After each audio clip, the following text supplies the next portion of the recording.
Бұл мемлекеттік қызмет істері және сыбайлас жемқорлыққа қарсы іс-қимыл агенттігі жанынан құрылған ведомствоаралық жұмыс тобының осы жылы алғаш рет бас қосуы. Құрамында түрлі сала басшылығы бар. Өткен жылы көрсетілетін мемлекеттік қызметке көңілі толмаған 46 азамат шағым түсірген. Арыздардың басым бөлігі мемлекеттік кірістер департаментінің жұмысына қатысты. Кейінгі тізімге ішкі істер департаменті, тұрғын үй және тұрғын үй инспекциясы, жұмыспен қамту және әлеуметтік бағдарламалар басқармасы жайғасқан. Азаматтардан түскен 46 шағымды сараптап шықтық. Пайыздық көрсеткішпен алғанда 32,6%. Бұл күрделі мәселе. Арыздар неге түсіп жатыр? Халықтың көрсетілетін мемлекеттік қызмет туралы ақпараттандырудың жеткіліксіздігі, сондай-ақ мемлекеттік қызметкерлердің жұмысына немқұрайлы қарауынан деп ойлаймын.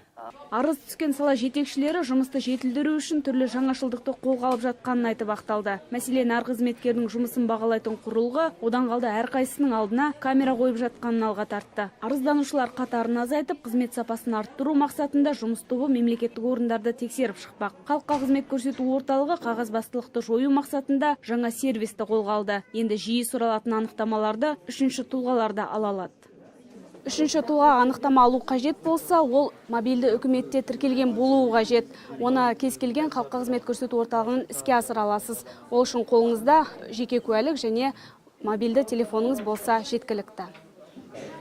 Тіркелу көп уақытыңызды алмайды, бар болғаны 2 минут. Атап өтелігі бұл жүйеде электронды цифрлы қолтаңбаның қажеті жоқ. Сервис арқылы ең қажетті 4 анықтаманы алуға болады. Оның ішінде жиі сұралатын сотталмағаны туралы, тұрғылықты орнынан мекен-жай, жылжымайтын мүліктің жоқтығы немесе бар болуы туралы, жылжымайтын мүлікке тіркелген құқықтар туралы анықтамалар алуға мүмкіндік бар.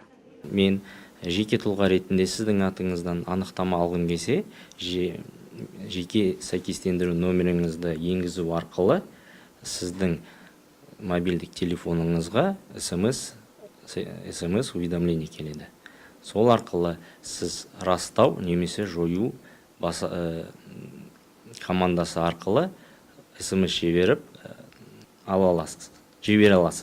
Егер сіз мені танитын болсаңыз, онда мен сіздің анықтамаңызды ешқайда бармай-ақ осы компьютерда шығара аламын. Бүгінде бір ғана Наурызбай ауданына мобильді үкіметке тіркелуге күніне 250 адам жүгінеді. Ал анықтаманы сұраушылар саны 17 мыңнан асып жығылады екен. Бұл жаңашылдықты енгізу орталыққа келушілер қатарын азайтып, қағаз жүзіндегі анықтамалар санын 24 миллионға дейін кемітпек. Перизат Көмекбайқызы, Валерий Таубалдиев, Алматы телеарнасы.